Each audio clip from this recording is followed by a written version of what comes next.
நம்முடைய பிதாவாகிய தேவனிடமிருந்தும் கர்த்தராகிய இயேசு கிறிஸ்துவனிடமிருந்தும் ஒவ்வொருவருக்கும் கிருபையும் சமாதானம் உண்டாவதாக. ஆமென். நம் தலைகளை தாழ்த்தி அவனுடைய சமூகத்தை நோக்கி பார்ப்போம். எங்கள் மகா கிருபையும் இரக்கமும் உள்ள நல்ல பிதாவே, ஆசீர்வதிக்கப்பட்ட இருக்கிற இந்த ஓய்வு நாளுக்காக உமக்கு நாங்கள் நன்றி செலுத்துகிறோம். தேவரீர் உமது சமூகத்திலே நாங்கள் ஒருமனப்பட்டு உம்முடைய மந்தைகளாக அப்பா உம்முடைய வசனத்தை கேட்க உம்மில் பலன் கொள்ள நீர் எங்களை அழைத்து கொண்டு வந்தீரே, உமக்கு நாங்கள் நன்றி செலுத்துகிறோம் சுவாமி. நாங்கள் ஆண்டவரே சிந்திக்கிற ஒவ்வொரு வேத வார்த்தைகளும் எங்கள் உள்ளத்துக்குள்ளாக அதை கிரியை செய்து உமக்கென்று நாங்கள் கனி தரும்படிக்கு எங்களை நீர் பலப்படுத்த வேண்டுமா நாங்கள் ஜெபிக்கிறோம். ஆண்டவரே தகாத எல்லா உலக சிந்தனைகளையும் நாங்கள் எடுத்து போட்டு பரிசுத்த ஆவியானவருடைய ஆளுகை இந்த நேரத்திலே நாங்கள் உணரும்படியாக நீர் எங்களை வழிநடத்த வேண்டுமா நாங்கள் ஜெபிக்கிறோம். பரிசுத்த கிருபைக்குள்ளா எங்களை காத்துக்கொள்ளும். வர தாமதப்பட்ட தடைப்பட்ட மக்களையும் கூட்டி சேர்த்தள்ளும். உமது வசனத்தை கொண்டு எங்களிடத்திலே பேசும். அது வசனம் சத்தியம் சுவாமி. ஆமீன். கிறிஸ்துவுக்குள் பிரியமானவர்களே, இந்த நாளிலும் ஆண்டவருடைய வார்த்தைக்கென்று நம்மை நாம் ஆயத்தப்படுத்திக் கொள்ளுவோம். நம்முடைய சிந்தனைகள் நம்முடைய எண்ணங்களை ஒருமுகப்படுத்தி இந்த நாளிலே ஒருமனப்பட்டு நம் ஆண்டவருடைய வார்த்தைகளை நாம் சிந்திப்போம்.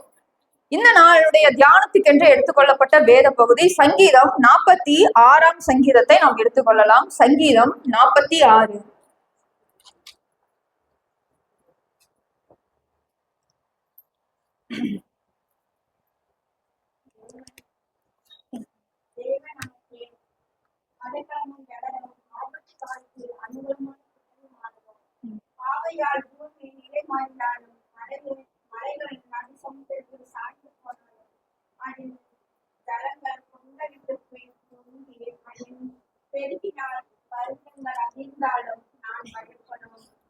ஒரு நதி உண்டு, அந்த நதி நீர்க்கால்களுடைய நகரத்தையும் உன்னதமானவர் வாசம் பண்ணும் பரிசுத்த ஸ்தலத்தையும் சந்தோஷிக்கிறது.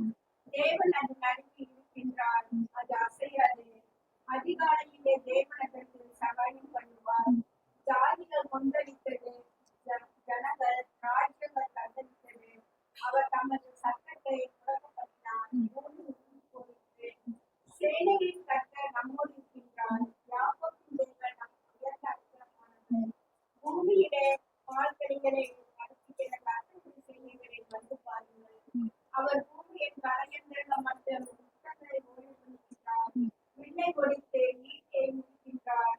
ரகங்களை நிறுத்தினால் சுத்தரிக்கின்றார். நீங்கள் அமர்ந்திருந்து நானே தேவன் என்று அறிந்து கொள்ளுங்கள்.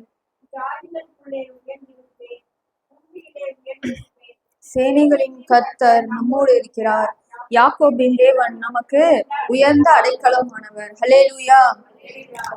கர்த்தருடைய வார்த்தையை நாம் இந்த நாளிலே வாசித்து நம்ம பலப்படுவதற்கு நாம் அழைக்கப்பட்டு இருக்கிறோம். இந்த நாளுடைய செய்திக்கென்று எடுத்துக்கொள்ளப்பட்ட தலைப்பு வந்து பாருங்கள். என்னன்னு சொல்லுங்க?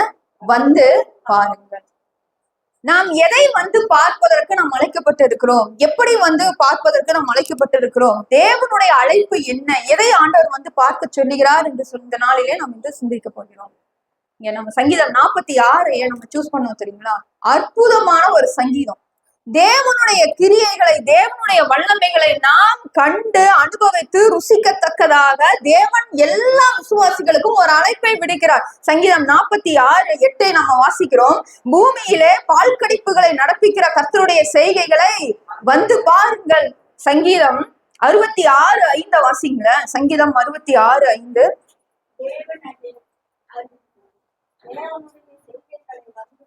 தேவனுடைய செய்கைகளை வந்து பாருங்கள். அவர் மனுபுத்திரரில் நடப்பிக்கும் கிரியைகளில் பயங்கரமானவர். இங்க அற்புதமான ஒரு வசனத்தை நம்ம வாசிச்சோம். தேவனுடைய செய்கைகளை என்ன பண்ணணுமா? வந்து பார்க்கணும். ஆண்டவரை பற்றி அநேகருக்கு தெரியும். இந்த உலகத்துல பூமியில இயேசு என்கிற நாமத்தை கேள்விப்படாத ஜனங்கள் ரொம்ப கம்மிதான், ரொம்ப குறைவுதான் இல்லைங்களா? இன்றைக்கு நாம் வாழுகிற நாட்கள்ல எத்தனையோ நற்செய்தி கூட்டங்கள், எத்தனையோ தேவனுடைய சுவிசேஷ கூட்டங்கள் நடைபெறுகிறது. எத்தனையோ ஜனங்கள் ஆண்டவருடைய அந்த ரட்சிப்பின் நாமத்தை தெரிந்து கொண்டுதான் இருக்கிறாங்க. ஆனா தேவனுடைய விசேஷமான அழைப்பு என்ன தெரியுங்களா?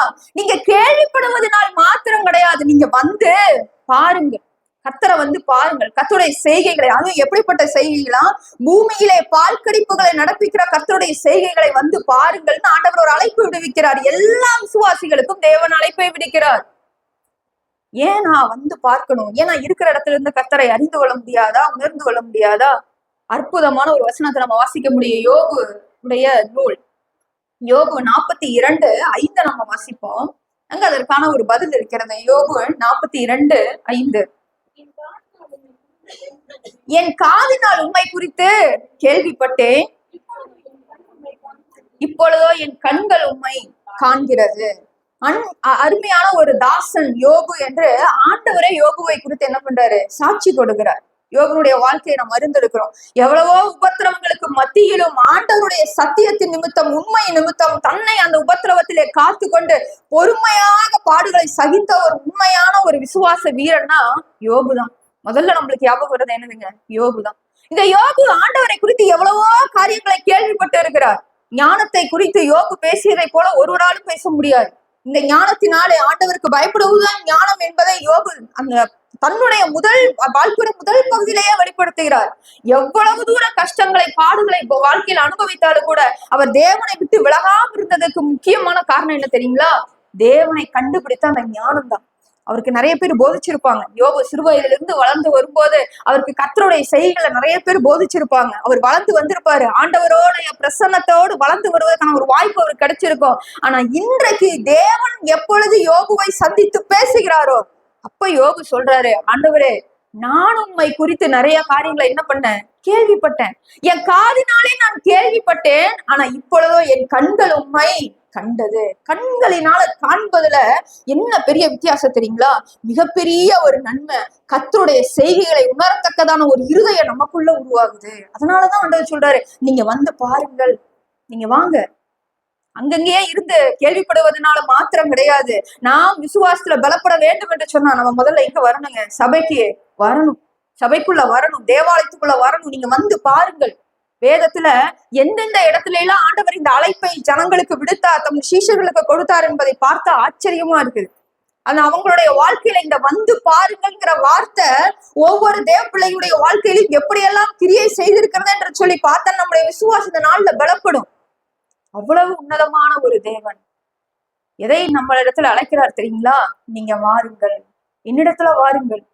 ஏசாயால் ஆண்டவர் அழைக்கிறார், ஓ தாகமா இருக்கிறவர்களே நீங்க எல்லாரும் என்னிடத்துல வாருங்கள். புதிய ஏற்பாட்டுல இயேசுசாமி அழைக்கிறார், நீங்க வாருங்கள், என்னிடத்துல வந்து ஜீவத்தின் நீரை இலவசமாய் வாங்கி பெற்றுக் கொள்ளுங்கள். என்னிடத்துல வாருங்க, தடை பண்ணாதீங்க. உங்களுக்குள்ளேயே நீங்க காரியங்களை போட்டு குழப்பிக்காதீங்க. என்னிடத்துல வாருங்க. உங்களுக்கு எதுவுமே புரியலையா? ஜஸ்ட் கிறிஸ்துவனிடத்துல வந்து பாருங்கள், அவர் என்ன செய்கிறார். அவர் மனுபுத்திரன் செய்யும் கிரியைகளில் பயங்கரமானவர் என்று நம்ம வாசித்தோம் சங்கீதங்கள்ல. அந்த மனுபுத்திரர்களை செய்யற அந்த பயங்கரமான கிரியைகளை உணரணுமா? முதல்ல வந்து பார்க்கணும். கிறிஸ்துவனிடத்துல துணிந்து வரணும். பழைய வாழ்க்கையை உதறி தள்ளிட்டு இயேசுவிடத்துல வருவதற்கும் ஒரு முடிவு எடுக்கணும். இதற்குத்தான், இந்த விசுவாச வாழ்க்கையில நம்மை பலப்படுத்துவதற்கு தான் கர்த்தர் என்ன செய்திருக்கிறார் தெரியுங்களா? சபையை உருவாக்கி இருக்கிறாரு. ஆலயத்துல தேவனுடைய ஜனங்கள் வந்து பார்த்தாங்க. கர்த்தருடைய பயங்கரமான கிரியைகளை வந்து பார்த்தாங்க. மோசே அந்த கூடாரங்கள்ல அவர் வந்து தியானத்துல உட்காரும் போது யோசுவாவும் பின்னாடியே வராரு. நூனின் குமாரனாகிய யோசுவா பின்னாடியே வராரு.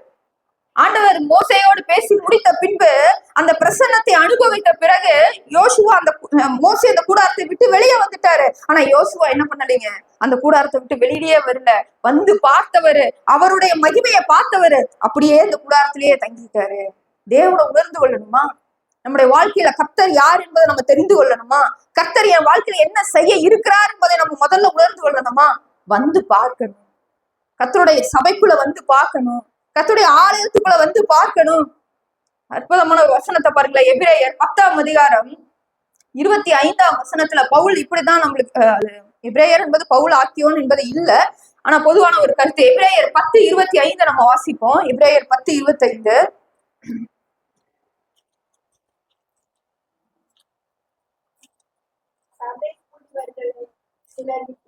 சபை கூடி வருதலை சிலர் விட்டு விடுகிறது போல நாமும் விட்டு விடாமல் நாமும் ஒருவருக்கொருவர் புத்தி சொல்ல கடவோம்.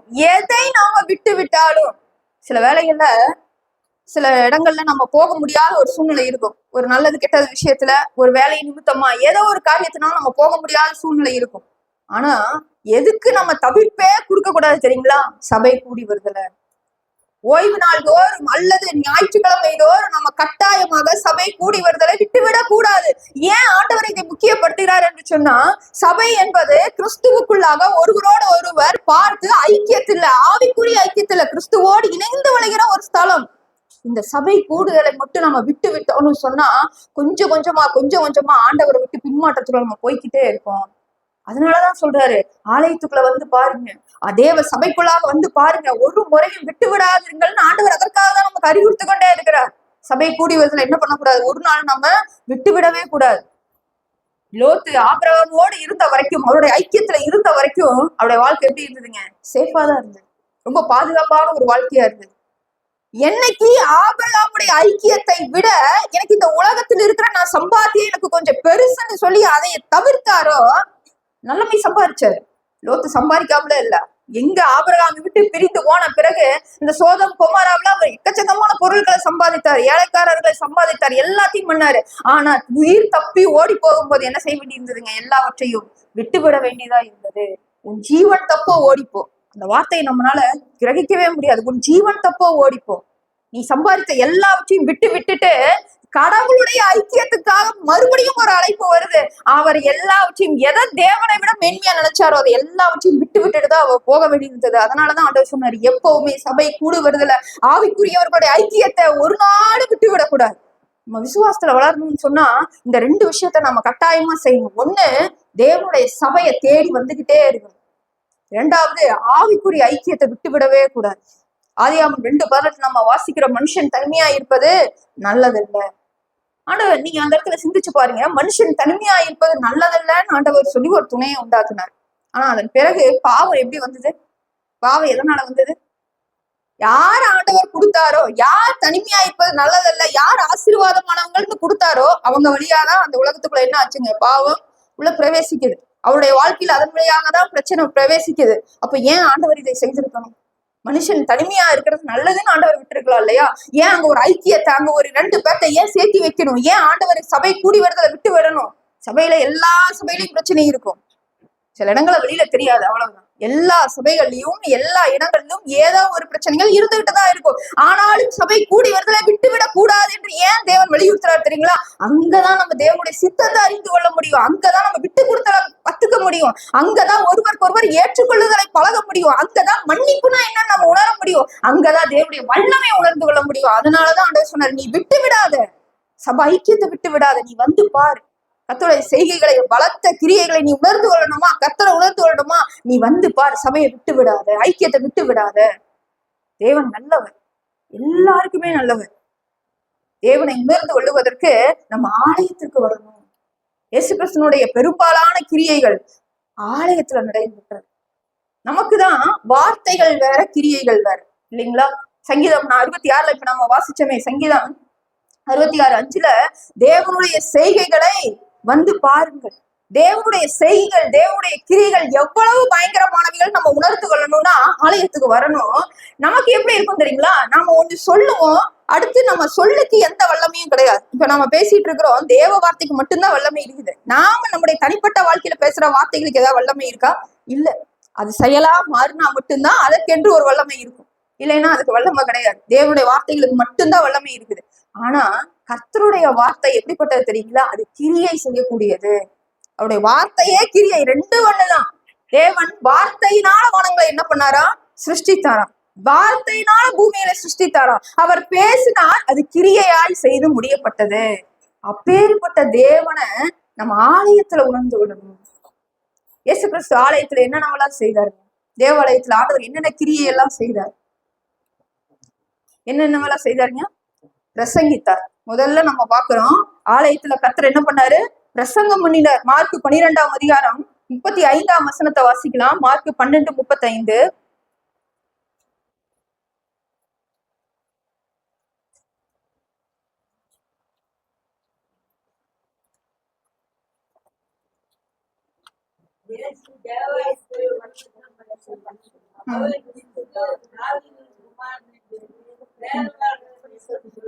இயேசுசாமி முதலாவது தேவாலயத்துல எதையும் செய்தார் தெரியுங்களா? பிரசங்கமும் செய்தார். நம்ம ஆண்டுடைய வாழ்க்கையை பார்க்கிறோம், அவர் நியாய பிரமாணத்தை நிறைவேற்றுவதற்காக வந்தார், இல்லைங்களா? ஆக்சுவலா தேவ ஆலயம் என்பது சபை கூடி வருகிற ஒரு இடம். இந்த விருப்பத்தை முதல்ல நம்ம தாவீதோட உள்ளத்துல பாக்குறோம். ஆனா கர்த்தருடைய உள்ளத்துல எது கிடையாது. புதிய ஏற்பாட்டு விசுவாசிகளாகிய நமக்கு ஒரு தேவாலயம் என்ற ஒரு கான்செப்ட் கிடையாது. நம்மளுக்கு என்ன கான்செப்டா இருக்குதுங்க? சபைங்கிற ஒரு கான்செப்ட் தான் இருக்குது. தேவாலயம்ங்கிற கான்செப்டே நமக்கு கிடையாது. இதை இயேசுசாமிக்கு நல்லா தெரியும். ஆனாலும் இயேசுசாமி என்ன பண்ணாரு? தேவாலயத்துக்கு வந்தார், தேவாலயத்துக்கு பிரசங்கித்தார், தேவாலயத்துல அவருடைய கிரிகள் எல்லாவற்றையும் நடப்பித்தார். ஏன் தெரியுங்களா? அங்க இருக்கிற யூதர்களையும் சந்திக்கணும். தேவாலயத்துக்குள்ள யார் நுழைய முடியாது? புறஜாதியார். அந்த நாட்கள்ல நான் சொல்றேன், இயேசுசாமியுடைய நாட்கள்ல சொல்றேன், தேவாலயத்துல யூதர்கள் மாத்திரம்தான் வர முடியும். தேவாலயத்துல தெரிந்து எடுக்கப்பட்ட அந்த ஜனங்கள் மாத்திரம்தான் வர முடியும். புறஜாதிகள் வர முடியாது. ஆனா இயேசுசாமி என்ன பண்ணாரு தெரியுங்களா? சமாரியா யூதேயா தேசங்கள் முழுவதும் போனாரு. எல்லா இடத்துலயும் பிரசங்கித்தார். தேவாலயத்தையும் ஆண்டவர் விட்டு விடவில்லை. அங்கே வருகிற ஜனங்களையும் ஆண்டவர் விட்டு விடவில்லை. தன்னை தேடி எவ்வளவோ தூரத்திலிருந்து வருகிற ஜனங்களை ஒரு நாளும் தேவன் விட்டு விடவில்லை. ஒவ்வொரு யூத ஆண்மகனும் வருடத்திலே 3 முறை தேவாலயத்துக்கு வரணும். இது கட்டளை. அவங்க எந்த தேசத்துல இருந்தாலும், நம்ம இந்த நாட்டுல இருக்கிற மாதிரி டிரான்ஸ்போர்டேஷன் வசதி எல்லாம் அன்னைக்கு கிடையாது. அவங்க எவ்வளவு தூரத்துல இருந்தாலும் அவங்க என்ன செய்யணுங்க? நடந்தாவது தேவாலயத்துக்கு அவங்க வரணும். பெரும்பாலான ஆட்கள் கால்நடைகளை வச்சு பயன்படுத்துறாங்க, இல்லைன்னா நடந்து வருவாங்க. பல கிலோமீட்டர் நாட்கணக்குல நடந்து வருவாங்க. சில நாள்ல ஆண்டவராய் இயேசு கிறிஸ்துவ தேவாலயத்துல விட்ட பிறகு பிரயாணமா போயிட்டாங்க. அவங்க அம்மா அப்பா போயிட்டாங்க. திருப்பி கொஞ்சம் தூரம் போனதுக்கு அப்புறம் தான் உங்களுக்கு தெரியுது இயேசுசாமிய காணோம்னு தெரியுது. திரும்பியும் தேடிட்டே எங்க வராங்க? தேவாலயத்துக்கு வராங்க. எத்தனை நாள் நடந்தாங்க? 3 நாள். அப்ப யோசிச்சு பாருங்க, தேவாலயம் எவ்வளவு முக்கியம்னு யூதர்களுடைய வாழ்க்கையில. 3 நாள் தேடிட்டு 3 நாள் கழிச்சுதான் இயேசுவை என்ன பண்றாங்க? போதகர்கள் நடுவுல அவங்க கண்டுபிடிக்கிறாங்க. அப்ப எவ்வளவு கிலோமீட்டர் அவங்க வந்திருப்பாங்க சுற்றுப்புற தேசங்களில் இருந்து. ஆலயத்துக்கு வருவது அவ்வளவு இம்பார்ட்டன்ட். சபை கூடி வருதலை விட்டு விடாமல் இருப்பது அவ்வளவு இம்பார்ட்டன்ட். முதலாவது இயேசுசாமி தேவாலயத்திலே தன்னை வெளிப்படுத்துகிறார், தேவாலயத்திலே பிரசங்கம் பண்ணுகிறார், தேவாலயத்திலே தம்முடைய வார்த்தைகளை தம்முடைய கிரியைகளை ஆண்டவர் வெளிப்படுத்துகிறார். இரண்டாவது ஆண்டவர் செய்த காரியம் என்ன தெரியுங்களா? ஆலயத்துல ஆண்டவர் என்ன செஞ்சாரு? வேற என்ன வேலை செஞ்சிருக்காருங்க? தேவாலயத்துல பிரசங்கம் பண்ணினார், நமக்கு தெரியும். வேற என்ன செஞ்சாரு ஆண்டவர்? ஆண்டவர் ஆலயத்தை சுத்தப்படுத்தினார். அப்ப நம்மை அறியாமல் நாம் கொண்டு இருக்கிற சில சடங்காச்சாரங்கள் அல்லது நாம் வைத்திருக்கிற சில மூட நம்பிக்கைகள், சில அவிசுவாசங்கள் நமக்குள்ள இருக்கும். அப்படி ஏதோ தேவாலயத்துக்குள்ள வந்திருப்போம். ஆனா அதை சுத்தம் பண்ணுவதற்காகவே தேவன் என்ன பண்ணாரு? தேவாலயத்துக்கு அன்றைக்கு வந்திருந்தார். ஆண்டவருடைய 33 வருட வாழ்க்கையில 3 வருட ஊழியம் நம்ம எதை வச்சு சொல்றோம் தெரியுங்களா? எதை வச்சு சொல்றோங்க? அவர் 3 வருஷம் ஊழியம் செஞ்சாரு நம்ம சொல்றோம் இல்லையா? 33 வருஷத்துல 3 வருஷம் ஊழியம் செஞ்சாரு. எதை வச்சு 3 வருஷம் நம்ம கணக்கு போடுறோம்? 3 வருஷம் 3 பஸ்கா பண்டிகையை அவர் ஆசரிக்கிறாரு. அதை வச்சுதான் நம்ம கணக்கு போடுறோம். அவருடைய சொந்த ஊராகிய நாசரேத்திலிருந்து இங்க பெத்லகேமுக்கு எத்தனை தடவை வராருங்க? 3 தடவை வராரு. எருசலேமுக்கு 3 தடவை வராரு. 3 தடவை சின்ன வயசுல பெற்றவர்களோடு கூட வராரு பஸ்கா பண்டிகை ஆசரிக்க. அதன் பிறகு நம்ம பார்க்கிறோம் 3 முறை அவர் ஓய்வு நாள் பிரயாணமாக அப்படியே வர்றாரு. அதுலதான் ஒரு தடவை சமாரியாவை சுத்தி வர்றாரு. அதை வச்சுதான் நம்ம சொல்றோம் 3 வருடங்கள், கிட்டத்தட்ட 3 வருடங்கள் அவர் ஊழியம் செஞ்சாரு. நம்ம அதை வச்சுதான் சொல்றோம். ஆண்டவருடைய ஆலயத்துக்குள்ள வரும் பொழுது தேவனுடைய சத்தத்தை நாம கேட்க முடியும். இரண்டாவது, தேவனுடைய சுத்திகரிப்பு நமக்குள்ள உண்டாகும். அதுக்காக தான் நம்ம ஆலயத்துக்குள்ள வரணும். ஏன் ஆலயத்துக்குள்ள வரணும்? ஏன் ஆலயத்தை விட்டு விடக்கூடாது? நான் அசுத்தமாவே வாழ்ந்துட்டு இருப்பேன். எப்ப சபை கூடி வருதலை நான் விட்டு விடுகிறேனோ அப்ப என் வாழ்க்கைக்குள்ள தேவையில்லாத எல்லா சுத்தங்களும், தேவனுக்கு விரோதமான காரியங்கள் எல்லாம் சேர்ந்துரும். அதனாலதான் ஆண்டவர் சொல்றாரு, தேவனுடைய கிரிகளை நீங்க உணர்ந்து கொள்ள நீங்க வந்து பாருங்க. ஆண்டவரை தேடி பாருங்கள், நீங்க வந்து பாருங்கள். வேற என்ன செஞ்சாருங்க ஆண்டவர்? தேவாலயத்துல முக்கியமான ஒரு விஷயத்த செஞ்சாரு, சுகப்படுத்தினாரு. மத்தேயு 21ஆம் அதிகாரம் 14ஆம் வசனத்தை வாசிக்கலாம். மத்தேயு 21:14.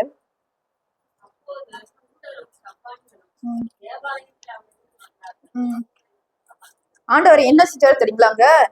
தேவாலயத்துல ஒரு புரட்சியை செய்தார். என்ன புரட்சின்னா, ஓய்வு நாள் அன்னைக்கு தேவாலயத்துல என்ன செய்யக்கூடாது? யூதர்களுடைய கட்டளை என்ன பண்ணக்கூடாதுங்க? எந்த வேலையுமே செய்யக்கூடாது. ஓய்வு நாள் கட்டளையை யார் மீறினது? இயேசு கிறிஸ்து மீறுகிறார். அங்க சப்பானிகளும் குருடரும் அங்க சுகம் இல்லாதவர்களும் வரும் பொழுது கர்த்தர் தேவாலயத்துல வேண்டுமென்றே சுகப்படுத்துகிறார். அவங்க வெளியில கூட்டிட்டு போய் கூட பண்ணி இருந்திருக்கலாம். நான் கட்டளைகளுக்கு எல்லாம் கீழ்படுகிறேன், பரிசேயரும் நியாயப்பிரமாண மோசேயின் கட்டளைக்கு நான் கீழ்படுகிறேன்னு சொல்லி அவங்களை வெளியில அடிச்சுட்டு கூட பண்ணி இருக்கலாம். ஆனா தேவன் அப்படி பண்ணல. ஏன் தெரியுங்களா? அவர் கட்டளைகளுக்கு கீழ்ப்படிவதை விட மனுஷனுடைய வாழ்க்கைக்கு ஜீவனுக்கு எது தேவையோ அது முக்கியம் என்பதை புரட்சியை ஆண்டவர் ஏற்படுத்தினார் தேவாலயத்துல. அப்பேற்பட்ட இடம் தான் தேவாலயம். சாதாரண இடம் கிடையாது. ஏதோ நாம ஏதோ மனசுல ஜெபம் பண்ணிட்டு ஒரு காணிக்கையை போடுற இடம் கிடையாது. இந்த இடம் தான், இந்த சபை கூடுகை தான், இந்த தேவாலயம் தான் கர்த்தரை உணர்ந்து கொள்ளக்கூடிய ஒரு இடம், கர்த்தருடைய வல்லமையை உணர்ந்து கொள்ளக்கூடிய இடம், கர்த்தருடைய சுத்திகரிப்பை நாம பெற்றுக்கொள்ளக்கூடிய ஒரு இடம், எல்லாவற்றிலும் முக்கியமா நம்ம சுகமாகிற ஒரு இடம், நம்ம குணப்படுகிற ஒரு இடம். தேவனுடைய ஆலயத்துல கண்ணீரை சிந்தி எத்தனையோ பேரு ஆண்டவருடைய நன்மையை பெற்றுக்கொண்டாங்க. எத்தனையோ பேர் ஆண்டோட வல்லமையை உணர்ந்து கொண்டாங்க. புதிதாக வந்தவங்க அதாவது நம்ம நிறைய சாட்சிகளை கேட்டிருப்போம். முதல்ல தேவனை அனுபவித்து உணர்ந்த இடம் எது தெரியுங்களா? சபை கூடுகை. ஏதோ ஒரு கூட்டம், ஏதோ ஒரு இடத்துல. அதனாலதான் ஆண்டவர் சொன்னாரு, வந்து பாருங்கள். அப்படி ஆண்டவர் எல்லாரையும் வந்து பாருங்கள்னு அழைக்கிறாரு. அவரையே அவருடைய சீஷர்கள் வந்து பாருங்கள்னு ஒரு இடத்துல அழைச்சாங்க. எதுக்கு தெரியுங்களா? ஆண்டவரே நீங்க வாங்க, இந்த தேவாலயத்துல வந்து பாருங்க, இந்த தேவாலயத்து கற்கள் எல்லாம் எப்படி இருக்குது, வந்து பாருங்கன்னு சொல்லி அழைச்சாங்க. ஆண்டவர் என்ன பண்ணாருங்க? இத பாக்குறீங்களே, இது என்ன ஆகும்? ஒரு கல்லின் மேல் ஒரு கல் இராதபடிக்கு இடித்து போடப்படும்னு ஆண்டவர் சொன்னார். தேவாலயத்துல எதை வந்து பார்க்கணும்? நம்முடைய பெருமைகளை அல்ல. தேவாலயத்துல நம்மை நாம் காண்பிப்பது அல்ல. இல்ல இருக்கிற எங்களுடைய ஆலயம் பெரியதுன்னு காட்டுறதுக்காக இல்ல. தேவாலயத்துல தேவனை தேடி நம்ம வந்து பார்க்கணும். சங்கீதம் 46 பாருங்களேன். இந்த சங்கீதம் 46ல தேவனுடைய கிரியைகளை வந்து பாருங்கள்னு சொல்லிட்டு அந்த சங்கீதக்காரன் எப்படியெல்லாம் அழைச்சிருக்காருன்னு பாருங்க. 1ஆம் வசனத்துல இருந்து வாசிங்க.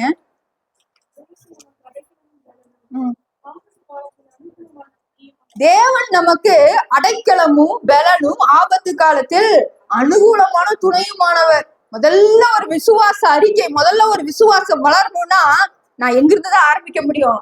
ஆண்டவருடைய சமூகத்துல அவரை தரிசித்து அவரை விசுவாசித்து அவரிடத்துல இருந்துதான் ஆரம்பிக்க முடியும். நமக்கு தெரியும் எத்தனையோ பிரச்சனைகள்ல தேவன் நமக்கு அனுகூலமா இருந்திருக்கிறாரு, நமக்கு நல்லாவே தெரியும். இங்க சங்கீதம் எப்படி சொல்லுதுன்னு பாருங்களேன். அதை விட மிகப்பெரிய பிரச்சனைகளை பத்தி இவங்க சங்கீதக்காரர் சொல்றாரு. அடுத்த வசனம் பாருங்க. ஆகையால் பூமி நிலை மாறினாலும் மலைகள் நடுச்சமுத்திரத்தில் சாய்ந்து போனாலும் அதன் ஜலங்கள் கொந்தளித்து பொங்கி அதன் பெருக்கினால் பர்வதங்கள் அதிர்ந்தாலும் நாம் உண்மையிலே நம்ம பயப்பட மாட்டோமா? யோசிச்சு பாருங்க. இந்த சூழ்நிலை நம்ம பயப்பட மாட்டோமா? எந்த சூழ்நிலையில தேவன் நமக்கு அடைக்கலமானவர்னு சங்கீதக்காரர் சொல்றாரு தெரியுங்களா? பூமி என்ன ஆகுமா? நிலை மாறும். பூமி நிலை மாறுறதுன்னா என்னதுங்க? பூமி இவ்வளவு சாய்வு டிகிரில இப்படி சுத்திட்டு இருக்குது, அதுதான் பூமியோட நிலை.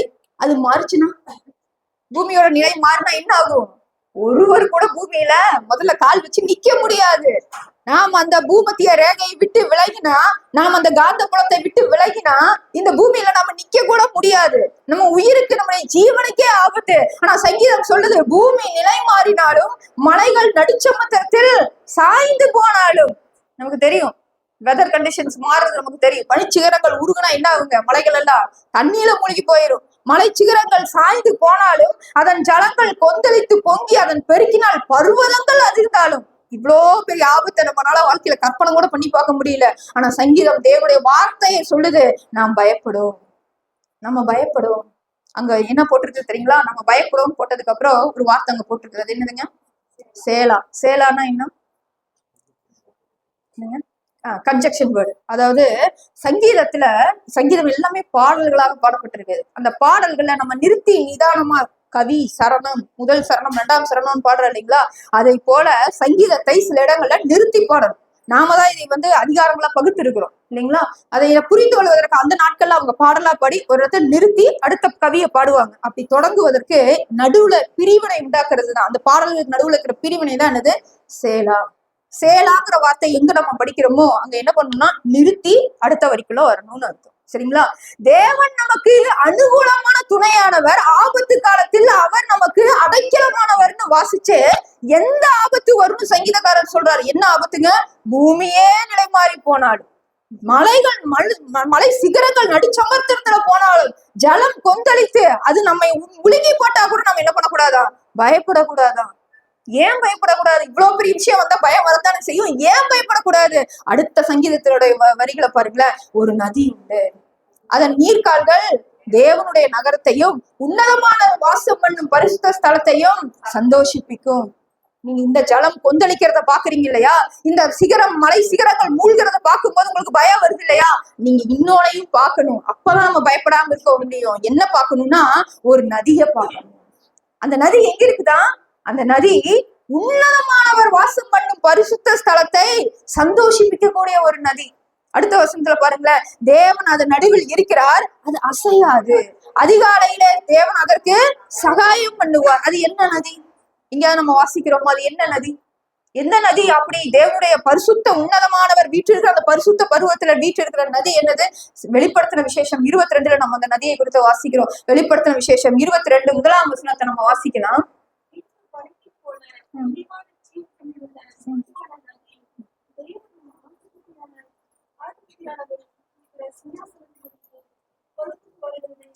தேவன் வீற்றிருக்கிற ஆட்டுக்குட்டியானவர் வீற்றிருக்கிற அந்த சிங்காசனத்திலிருந்து ஒரு நதி வருது. அந்த நதி என்ன தெரியுங்களா? ஜீவ நதி. அந்த நதி என்னது? ஜீவ நதி. அந்த நதியை குறித்து வசனம் சொல்லுது, அது அசையாது. அந்த நதி என்ன பண்ணாதான்? அசையாது. ஏன் அசையாது? அது அப்படியே ஏன் அமைதியா ஓடிக்கிட்டு இருக்கு? இந்த விசுவாசம் இது பார்த்தா நமக்கு புரியுற மாதிரி இல்ல. சங்கீதத்துல என்னப்பா இப்படி 3 வசனம் இப்படி சொல்லியிருக்கிறாங்க, 4ஆம் வசனம் திடீர்னு ஏன் இந்த நதியை பத்தி பேசுறாங்கன்னா அது காரணம் உண்டு. நம்ம வாழ்க்கையில எவ்வளவு கொந்தளிப்புகள் வரலாம், எவ்வளவு தூரம் நம்ம பயத்துக்குள்ள போகக்கூடிய ஒரு சூழ்நிலை வரலாம். ஆனா நாம அந்த கொந்தளிக்கும் ஜலத்துக்கும் நடுவுல நின்று மத்தியில நின்று நாம பார்க்க வேண்டிய நதி என்ன தெரியுங்களா? அது தேவனிடத்திலிருந்து உன்னதமான இடத்திலிருந்து புறப்படக்கூடிய ஒரு நதி. கர்த்தர் அந்த நதியினுடைய நடுவுல இருக்கிறார், அது அசையாது. அதிகாலையில தேவன் அதற்கு சகாயம் பண்ணுவார். அதனாலதான் மறுபடியும் வசனம் சொல்லுது, ஜாதிகள் கொந்தளித்தது, ராஜ்யங்கள் தத்தளித்தது, அவர் தமது சத்தத்தை முழங்க பண்ணினார், பூமி உருகி போயிற்று. அவர் இருக்கிற இடம் அமைதியான ஒரு இடம். அந்த இடத்துல இருக்கிற நதியை நீ நோக்கி பாரு, அந்த ஜீவ தண்ணீரை நோக்கி பாரு, இந்த ஜலத்தை நீ நோக்கி பார்க்காதேன்னு அவங்க பாடலா பாடிட்டு இருக்கிறார். சங்கீதத்துல யூதர்கள் அப்படியே பாடலா பாடி விசுவாசத்தை ஒரு தலைமுறையில இருந்து இன்னொரு தலைமுறைக்கு கடத்துறாங்க. 7ஆம் வசனத்துல பாடுறாங்க பாருங்களேன், சேனைகளின் கர்த்தர் நம்மோடு இருக்கிறார், யாக்கோபின் தேவன் நமக்கு உயர்ந்த அடைக்கலமானவர். ஆதலால் 8ஆம் வசனம் சொல்லுது, பூமியிலே பால் கடிப்புகளை நடப்பிக்கிற கர்த்தருடைய செய்கைகளை வந்து பாருங்கள். அது என்ன பூமியிலே பால் கடிப்புகளை நடப்பிக்கிற? பால் கடிப்புன்னு என்ன தெரியுங்களா? டெஸ்லோஷன், பால் கடிப்பு. அதாவது கம்ப்ளீட்டா எம்டினஸ் ஆக்குறது. நிறைய அழிவுகள், நிறைய அதாவது ஒரு நிலநடுக்க வருது, நிறைய அழிவுகள் வருது, இயற்கை சீற்றங்கள் வருது. இதையெல்லாம் வரும்பொழுது நமக்கு பயம் வருது இல்லையா? அந்த சூழ்நிலையில தான் இந்த சங்கீதம் பாடப்படுது. அப்படிப்பட்ட ஒரு நினைவை கொண்டுதான் அந்த சங்கீதம் பாடப்படுது. எவ்வளவு பயம் வந்தாலும் வசனம் சொல்லுது, நாம் பயப்படும். ஏன் தெரியுமா? இங்க கொந்தளிப்பு இருக்கலாம், ஆனா அமைதியான ஒரு நதி எங்க இருக்குது? ஆண்டோடைய சமூகத்துல வந்து பாருங்கள். பூமியில ஆண்டவர் ஏன் பால் கடிப்பை நடப்பிக்கிறாரு? ஏன் கிரியைகளை ஆண்டவர் நடப்பிக்கிறாரு? இந்த பூமி இங்க நமக்கு நிரந்தரமானது அல்ல என்பதை உணர்த்தக்கதாக தேவன் சில பாடுகளை நம்ம வாழ்க்கையில அனுமதிக்கிறாரு, சில கொந்தளிப்புகளை நம்ம வாழ்க்கையில அனுமதிக்கிறாரு. நாம பார்க்க வேண்டிய இடம் எதுங்க? ஆண்டவருடைய கிரியை, ஆண்டவர் உன்னதமானவர் வாசம் பண்ணிக்கிற ஒரு இடம். இப்ப நம்ம என்னதான் பண்ணணும்? இந்த கொந்தளிப்புகள் நடுவுல நம்ம என்னதான் பண்ணணும்? அடுத்த வசனம் பாருங்களேன், அவர் பூமியின் கரைமலை மட்டும் யுத்தங்களை ஓய பண்ணுகிறார், வில்லை ஒடித்து ஈட்டியை முறிக்கிறார், ரதங்களை நெருப்பினால் சுட்டெரிக்கிறார், அவர் எல்லாவற்றையும் பார்த்து கொள்ளுகிறார் என்கிற அறிவு நமக்கு எப்ப உண்டாகும்னா, அவர் வீற்றிருக்கிற அந்த உன்னதமான இடத்திலிருந்து வருகிற ஜீவ நதியை பார்க்கும்போதுதான் நமக்கு அது உண்டாகும். ஒருவன் என்னை விசுவாசித்தால் அவன் உள்ளத்திலிருந்து என்ன ஓடும் ஆண்டவர் சொன்னாருங்க? ஜீவ தண்ணீர். நம்மளை சுத்தி பிரச்சனைகள் இருக்கலாம், பாடுகள் இருக்கலாம், ஆனா விசுவாசிகளுடைய உள்ளத்திலிருந்து என்ன வரணும்? ஜீவ தண்ணீர். யோசிச்சு பாருங்க, சீஷர்கள் ஆண்டவரோடு கூட அப்படியே படகுல போறாங்க, சுற்றிலும் கொந்தளிப்பு. இதே வசனம் அப்படியே அங்க நிறைவேறுது. அவங்களுக்கு இந்த வசனம் அந்த நேரத்துல ஞாபகம் இருந்ததான்னு தெரியல. யூதர்களாகி அந்த மீனவர்களுக்கெல்லாம் அப்படியே அந்த ஜலம் கொந்தளிக்குது, உள்ள சுத்திலும் பயம் உண்டாகுது, அவங்க விசுவாசம் பலவீனப்படுது. ஆண்டவர் அங்க எந்திரிக்கிறாரு, ஜீவ நதியா அங்க எந்திரிக்கிறாரு. அந்த இடத்துல ஆண்டவர் என்ன பண்ணல? ஆண்டவர் கொந்தளிக்கல, எப்படி இருந்தாருங்க? அசையாம அமைதியா தூங்கிட்டு இருந்தார். இந்த வசனம் அப்படியே நிறைவேறுது பாருங்க. சுற்றிலும் கொந்தளிப்பு, சுற்றிலும் ஜலத்தினால கொந்தளிப்பு, ஆனா ஆண்டவர் ஒரு ஜீவ நதியா அந்த படகுக்குள்ள இருக்கிறாரு. அவர் அசையல, அவர் அமைதியா இருக்கிறாரு. இததான் நாமளும் கற்றுக்கொள்ளணும் பிரியமானவர்களே. இதான் நம்மளும் கற்றுக்கொள்ளணும். நம்மளை சுற்றிலும் கொந்தளிப்பு, என்ன செய்யணும்னே நமக்கு தெரியல, ஆனா தேவனுடைய ஜீவ நதியை நம்ம பார்க்கிறோம், அது அசையாது. அதை தேவன் ஆளுகை செய்கிறார். தேவன் அதற்கு அதிகாலையிலே சகாயம் பண்ணுகிறார். நாமளும் என்ன செய்யணும்னு வசனம் சொல்லுது. 9ஆம் வசனத்தை 10ஆம் வசனத்தை பாருங்களேன், நீங்கள் அமர்ந்திருந்து நானே தேவன் என்று அறிந்து கொள்ளுங்கள், ஜாதிகளுக்குள்ளே உயர்ந்திருப்பேன், பூமியிலே உயர்ந்திருப்பேன். ஏன் இந்த ஜல கொந்தளிப்பு வருது தெரியுங்களா? 2 விஷயம் இருக்குது. முதலாவது, நான் அமைதியா இருக்கணும். அந்த கொந்தளிப்பு நடுவுல நானே தேவன் என்று நீங்கள் உணரத்தக்கதாக நீங்க என்ன பண்ணுங்க, அமர்ந்திருந்து அறியுங்கள். அவ்வளவுதான். நம்ம ஒண்ணுமே பண்ண முடியாது. சில சூழ்நிலைகள் நம்ம தலைக்கு மேல வெள்ளம் போயிருன்னு சொல்லுவாங்க பாத்தீங்களா, தலைக்கு மேல இருக்கும், நம்மளால ஒண்ணுமே பண்ண முடியாது. நிறைய முறை அதை முயற்சி பண்ணி தோத்திருப்போம். ஒண்ணுமே செய்ய வேண்டாம், அமர்ந்திருந்து தேவனுடைய கிரியை என்ன, வல்லமையை செய்கிற அவருடைய கிரியை என்ன என்று அமர்ந்திருந்து நாம் அறிந்து கொள்ளணும். அமர்ந்திருந்து அந்த அமைதியான நதியை கற்றுக்கொண்டாலே போதும், கர்த்தர் என்ன செய்வாருங்க, கிரியை செய்வார். யாக்கோபின் தேவன் நமக்கு உயர்ந்த அடைக்கலமானவர். சொல்லிட்டு அடுத்த வசனம், நீங்க அமர்ந்திருந்து தேவன் என்று அறிந்து கொள்ளுங்கள். 11 வசனம் ஆண்டவர் சொல்றாரு, சேனைகளின் கர்த்தர் நம்மோட இருக்கிறார். யாக்கோபின் தேவன் நமக்கு உயர்ந்த அடைக்கலமானவர். அப்ப நான் தேவனிடத்துல, தேவனுடைய ஆலயத்துல, சபையில நான் என்ன கத்துக்கணும்னு தெரியுங்களா?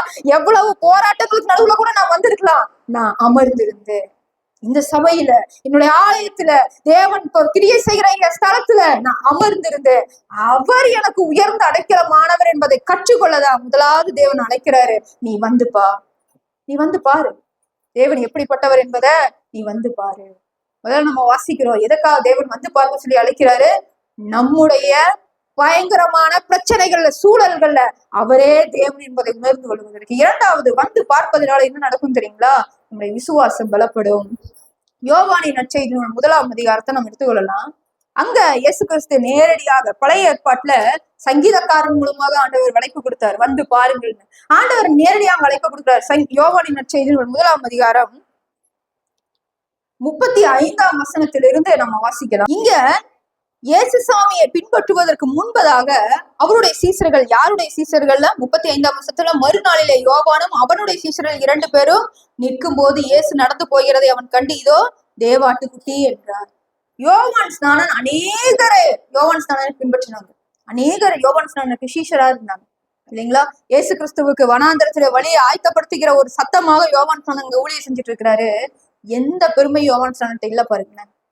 அவர் நன்றாக தன்னுடைய தேவ சித்தத்தை உணர்ந்து வைத்திருக்கிறார். எனக்கு பின்னாடி ஒருவர் வருவார், அவருக்கு தான் நான் என்ன பண்ண போறேன், இந்த வழிய ஆயத்தம் பண்ணி வைக்கிறேன். என்னிடத்துல வருகிறவர நான் யாரு, என்னிடத்துல வருகிற ஜனங்களை நான் எங்க டைவர்ட் பண்ணி விடணும்? இயேசுவின் இடத்துல.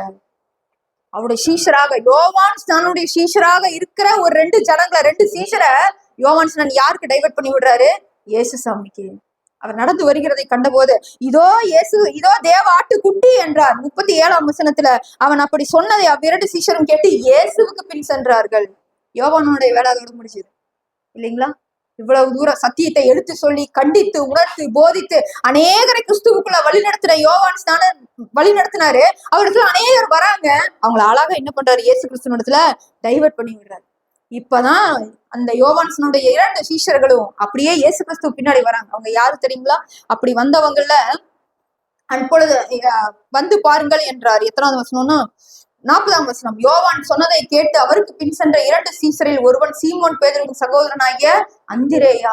யார் அந்த 2 சீஷர்ல ஒருத்தர்? யாருங்க? அந்திரேயா. யார் இந்த அந்திரேயா? சீமோன் பேதுருவனுடைய சகோதரனும் இயேசு சாமியுடைய அப்போஸ்தலனும் ஆகிய ஒரு ஊழியக்காரன். அப்பதான் அவன் இயேசு சாமிகிட்ட வர்றான். தன்னுடைய குரு சொல்றதை கேட்டு இயேசு கிட்ட வராரு. இயேசு எதுவுமே பேசல. இயேசுட்ட வந்து என்ன கேட்கிறாங்க? இயேசு திரும்பி தன் பின் செல்லுகிறதை கண்டு என்ன தேடுகிறீர்கள் என்றார். அதற்கு அவர்கள் ரபி, நீர் எங்கே தங்கி இருக்கிறீர் என்று கேட்டார்கள். ரபி என்பதற்கு போதகரே என்ற அர்த்தமும். அவர் என்ன சொன்னாருங்க? வந்து பாருங்கள். சில சூழ்நிலைகள்ல ஆண்டவர் செஞ்சு காட்டுருவார். சில வேளைகளை நம்முடைய விசுவாசத்தை பலப்படுத்த வேண்டும் என்று சொன்ன நம்முடைய வாழ்க்கை நாம என்ன செய்ய வேண்டும் என்று ஆண்டவர் செய்ய விரும்புகிறாரோ அதை அவர் செய்து காட்டுவார், கிரியையில செய்து காட்டுவார். அதற்காகவே நாம் என்ன பண்ணணும்? அவரை வந்து பார்க்கணும், அவரை வந்து பார்க்கணும். அதனால என்னாச்சு தெரியுங்களா? இவங்க 2 பேரும் இயேசுவின் இடத்துல வந்து பார்க்கும்போது அந்த ஒரே அதிகாரத்துல 5 அப்போஸ்தலர்கள் டக்கு டக்கு டக்கு டக்குன்னு அவரோட சேர்ந்துட்டாங்க. இவங்க வந்து சேர்றாங்க. அவங்க வந்து சேர்ந்த வேலை எத்தனாம் மணி வேலையா இருந்தது? 10 மணி வேலையா இருந்தது. 10 மணி வேலைங்கிறது நம்மளுடைய கணக்குல எவ்வளவுங்க? சாயந்தரம் 4 மணி. அன்றைக்கு நாள்ல அவரோடு கூட தங்கணும். நம்ம இயேசு சாமி சிலுவையில் தொங்கும் போது பார்க்கிறோம், 6ஆம் மணி வேலை முதல் 9ஆம் மணி வேலை எங்கும் உலகத்துல என்ன ஆச்சுங்க? இருள் உண்டாச்சு இல்லைங்களா? அதுதான் நம்ம என்ன ஆசிரிக்கிறோம்? 12 மணில இருந்து மதியானம் 3 மணி வரைக்கும். அப்ப 10ஆம் மணி வேலைங்கிறது எத்தனாவது மணி? 4 மணி. சாயந்தரம் 4 மணிக்கு இயேசுசாமியை போய் பாக்குறாங்க. அந்திரேயாவும் இன்னொரு சிஷ்யனும் போய் பாக்குறாங்க. ரபி, நாங்க உங்களோட கூட தங்கட்டுமா? நீங்க வந்து பாருங்க, ஆண்டவர் அழைப்பு கொடுக்குறாரு, உங்களோட தங்கட்டுமா? நீங்க தங்குங்கிறாங்க. ஆண்டவரோடு அன்றைக்கு அவர்கள் தங்கி இயேசுசாமியை முகமுகமாக தரிசித்து அவருடைய வார்த்தைகளை கேட்டு அவர் செய்கிற கிரியைகளை என்ன உணர்ந்து கொண்டாங்க தெரியல. இம்மிடியட்டா ஓடுறாங்க போய் சுவிசேஷத்தை அறிவிக்கிறதுக்கு. போய் மற்ற சீஷர்களை அழைச்சிட்டு வராங்க. இவர் போறாரு, பிலிப்பை கூட்டிட்டு வர்றாரு. அந்திரேயா போய் பிலிப்பை கூட்டிட்டு வர்றாரு. பிலிப்பு போய் நாத்தான்வேலை கூட்டிட்டு வர்றாரு. டக்கு டக்கு டக்குன்னு அங்க ஒரு சீஷர்களுடைய கூட்டமே சேருது. எதனால தெரியுங்களா? மேசியாவை கண்டோங்கிற வசனத்தை நம்ம அங்கதான் பார்க்கிறோம். எப்ப இயேசுசாமியை தேடி நம்ம வந்து பார்க்கிறோமோ, அவருடைய அழைப்பை ஏற்று வந்து பார்க்கிறோமோ, அப்போதான் நம்ம தேவனை உணர்ந்து கொள்ள முடியும். அல்லேலூயா. கர்த்தரை உணர்ந்து கொள்ளணுமா? வந்து பார்க்கணும். கிறிஸ்துவனிடத்துல நெருங்கி பார்க்கணும். சீஷர்கள் முதலாவது சரியான தேர்வுக்குள்ள முதல்ல வராங்க. இயேசுவைதான் பின்பற்றணும். சரியான தேர்வுக்குள்ள வராங்க. அந்த தேர்வுக்குள்ளாக மற்றவர்களை அழைத்து கொண்டு வராங்க. மேசியாவை கண்டோம்னு அவங்க பேசுறாங்கன்னா அப்ப எத்தனை முறை மேசியாவை பத்தி அவங்களுக்குள்ள பேசியிருப்பாங்க. நாத்தான்வேல்ட்ட போய் சொல்றாங்க, நாங்க இன்னைக்கு மேசியாவை கண்டோம். அந்த வசனத்தை பாருங்களேன். நாங்க இன்னைக்கு மேசியாவை கண்டோம்னு சொல்ற பிலிப்பு என்பவன் 44ஆம் வசனத்துல, பிலிப்பு என்பவன் அந்திரேயா பேதுரு என்பவருடைய ஊராகிய பெத்சாயிதா பட்டணத்தான். பிலிப்பு நாத்தான்வேலை கண்டு, நியாயப்பிரமாணத்திலே மோசேயும் தீர்க்கதரிசிகளும் எழுதியிருக்கிறவரை கண்டோம், அவர் யோசேப்பின் குமாரனும் நாசரேத்தூரனுமாகிய இயேசு. இப்ப ஒவ்வொரு சீசர்களும் ஆண்டவரத்துல சேர்க்கப்படும் போது பிலிப்பு போய் நாத்தான்வேலை கூப்பிடுறாரு. நாங்க பார்த்துட்டோம், நியாய பிரமாணத்துல சொல்லப்பட்ட இது வரைக்கும் நம்ம நம்பிட்டு இருந்தோமே, மேசியா வருவாரு மேசியா வருவாரு, நம்ம காதுகளால கேள்விப்பட்டோமே, அவரை என் கண்கள் கண்டது, யோபு சொன்னது போல நாம பார்த்துட்டோம் அவரை. அவர் யார் தெரியுமா?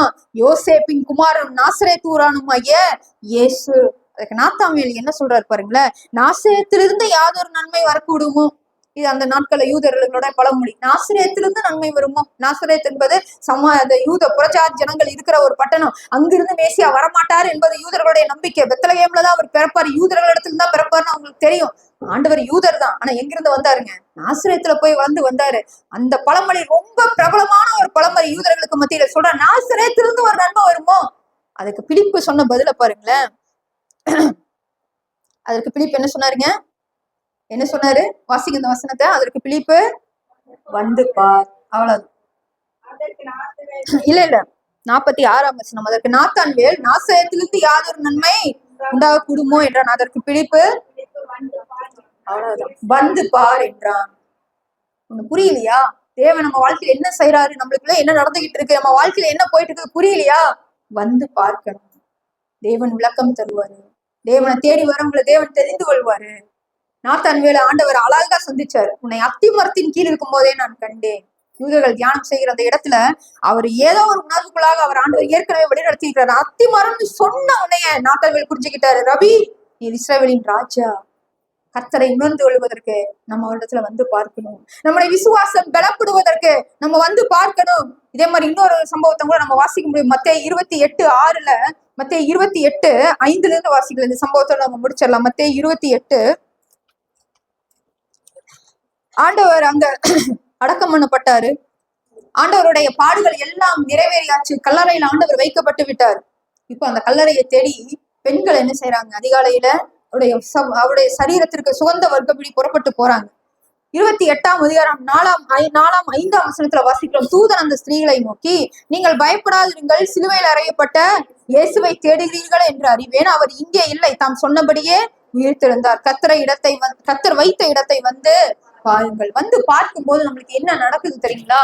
உண்மை என்ன, சத்தியம் என்ன என்கிற அறிகிற அறிவு உண்டாகுது. விசுவாசத்துல அங்க பலவீனப்படுறாங்க. ஏற்கனவே வந்த சீஷர்கள் தான், வந்து பாருங்கள்னு சொன்ன இயேசுசாமியுடைய அழைப்பை கேட்டு வந்த சீஷர்கள் தான் இந்த நாளில ஆண்டுடைய மரணத்துக்கு பிறகு பயந்து போய் எல்லாரும் வீட்டுக்குள்ள ஓடி ஒழிச்சிட்டு இருக்கிறாங்க. ஆண்டவர் மீண்டுமாக அவர்களை வந்து பாருங்கள் என்று அழைக்கிறார். இந்த கல்லறை காலியா இருக்குது. நீங்க நினைச்ச மாதிரி காரியம் கிடையாது. நீங்க பயந்துட்டு இருக்கிற மாதிரி உங்க காரியம் மாறாது. பயப்படாதீங்க, நீங்க வந்து பாருங்க. கர்த்தரை வைத்த இடம் காலியா இருக்கு. அவர் உயிர்த்தெழுந்தார். அவர் தாம் சொன்னபடியே அவர் உயிர்த்தெழுந்தார். இயேசு வைத்த இடம் காலியா இருக்கு. பிரியமானவர்களே, நம்முடைய பிரச்சனைகளும் ஒரு நாள் காலியாகும். நாம வேண்டிக்கிட்டு இருக்கிற வேண்டுதல்கள் நிச்சயமாக தேவனுடைய சிந்தையில அவருடைய நேரத்துல வந்து எட்டிவிடும். நம்ம என்ன பண்ணணும் தெரியுங்களா? அமர்ந்திருந்து அவரே தேவன் என்பதை கற்றுக்கொள்ளணும். அதை கற்றுக்கொள்ள வேண்டிய சரியான இடம் சபை. அதை கற்றுக் கொடுக்கிற சரியான இடம் தேவாலயம். நாம் சாதாரணமானவர்கள் அல்ல. தேவனுடைய சித்தத்தை அறிவிப்பதற்கு நாம் அழைக்கப்பட்ட ஒரு ஜனங்கள். உடனே அதி பயங்கரமானவர்கள் நான் சொல்ல வரல, சாதாரண ஜனங்கள் தான். ஆனா தேவனுடைய வார்த்தை நமக்குள்ளாக கிரியை செய்யும் போது நாம் அவருடைய சித்தத்தை அறிவிக்கும்படிக்கு நாம் அழைக்கப்பட்டு இருக்கிறோம்.